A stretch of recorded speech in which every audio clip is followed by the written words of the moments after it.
What happens when you take a bullet hell game and transform it into a pay-to-win mobile title? Well, you get the Sky Fortress Odyssey, and that's what we're going to be talking today, making a small review on the game. If you want a TLDR before we start, basically it's a nice side game to play with your friends because it has co-op and a guild system. That's it, nothing else. I will not recommend this as a main game, only for people who are looking for something else on the side, because it's a nice addition to whatever you are playing. However, before we get into the full review, don't forget to leave a like and subscribe to help me grow the channel, and let's start with the biggest part, which is gameplay that you are seeing on the screen.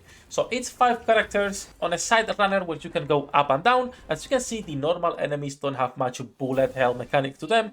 The good part are the bosses. The bosses is where you will see a lot of the cool and really good mechanics, and we can run, for example, one of the co-op things to actually showcase. Bad thing about this, which I don't really like, is that there is even auto for the co-op, which makes it really boring. Like, why would I play a co-op game that's auto, right? So there is auto, there is a lot of bosses with different mechanics, as you can see. Auto most of the time will work, but on the bosses will actually get confused because how many bullets there are on a screen. So it's interesting to see that. Other than that, the gameplay remains the same for all of the game modes. There is your normal gameplay, there is co-op, there is your farming stages where you will get daily materials, and that's literally it. There's also PvP, but we'll talk about that later.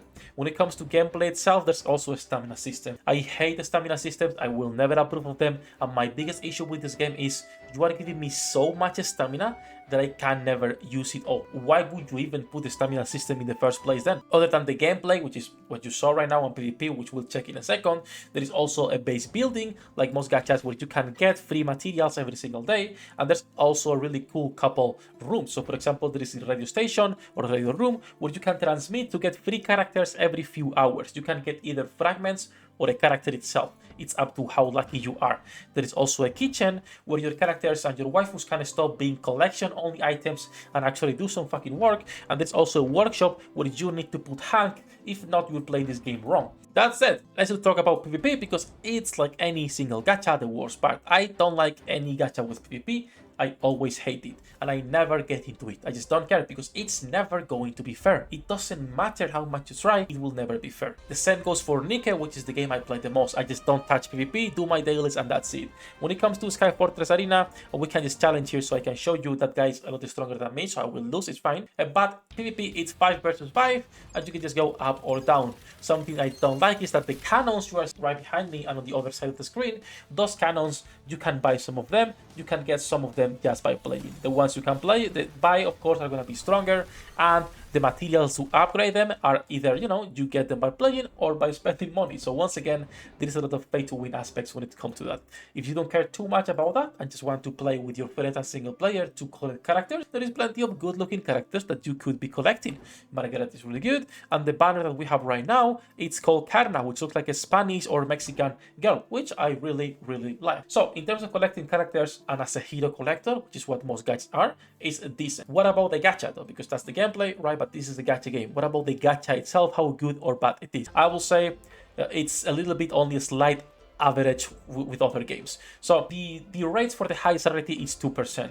It's a 2% to get the highest rarity character, a 50-50 chance on getting the right tab unit. So you might need to spend up to 120 or 160 pulls in order to get your favorite character. That can be a lot. I can do a single to show to you how it works. But after you are out of the honeymoon phase, which is, after a week more or less, we've been playing for 2 weeks, the resources they give you back as a full free-to-play, which is my case, are not enough to feel like you are pulling enough character. I understand that a lot of people are used to play something like Genshin Impact, where you have to save for months in order to get the character you like. But to me, that's stupid. If I'm playing a hero collector, I want to collect heroes. I want to collect the characters that look nice. And so not having enough resources for that makes it a little bit of a pain in the ass. Also, something I don't really like is the shop itself, because out of the microtransactions that go from $1 to $100, nice microtransaction by the way, there is also multiple passes, so 2 monthly passes, passes. There is also one battle pass here. There is also for every event they do another battle pass or mission pass, whatever you want to call them. So there is a lot of things that you can be buying, not even counting the normal microtransactions. And the worst and best part are the skins, because you can get them for free over time, not with the premium currency,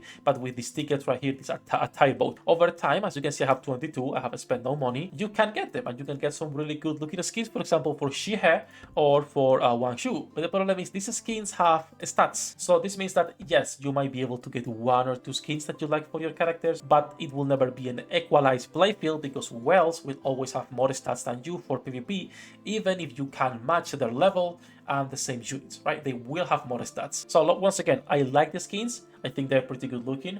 They are like $15, I believe, each skin, which is not that bad, and you can just buy them over time if you're free to play. But they also have stats, which is completely off. Other than that, when it comes to the game itself and to the gameplay, there's nothing else going on. Once again, I think it's a nice side game. And the best part is the co-op, and that you can have, so not here on the lineup, a guild with your friends. We have one guild on Imperial City, which is called Odyssey. If you want to join, you can.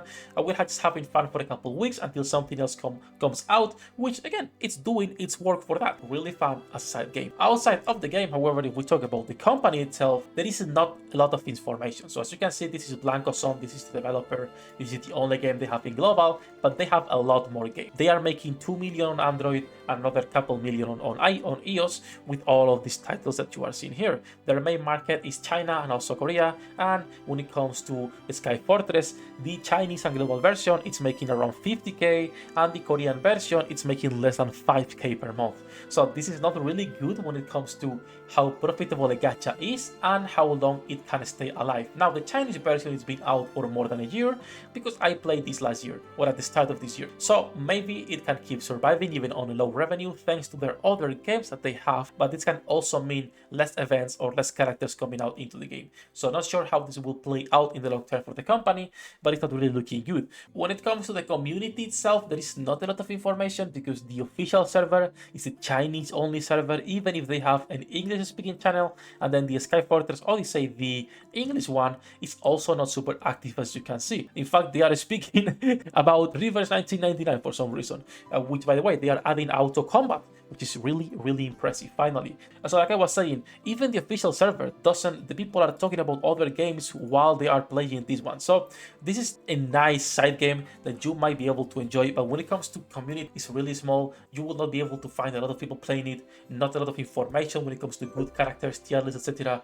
And then when it comes to prices and pay to win, it's a little bit too much for my taste. All in all, Sky Fortress Odyssey, it's a game that you will find a good time if you are looking for something to play with your friends, but it takes a while to unlock co-op, or if you want something to play while you are working, which is what I do personally, and that's what I've been playing for 2 weeks. I'm not sure how longer we'll be playing this game. We have a channel on our Discord to share information on it, so if you want to join us, you can, with the links in the description down below. All that said, it's gonna be it for this video. Thank you to my patrons for making this content possible. You can join them with the link in the description down below.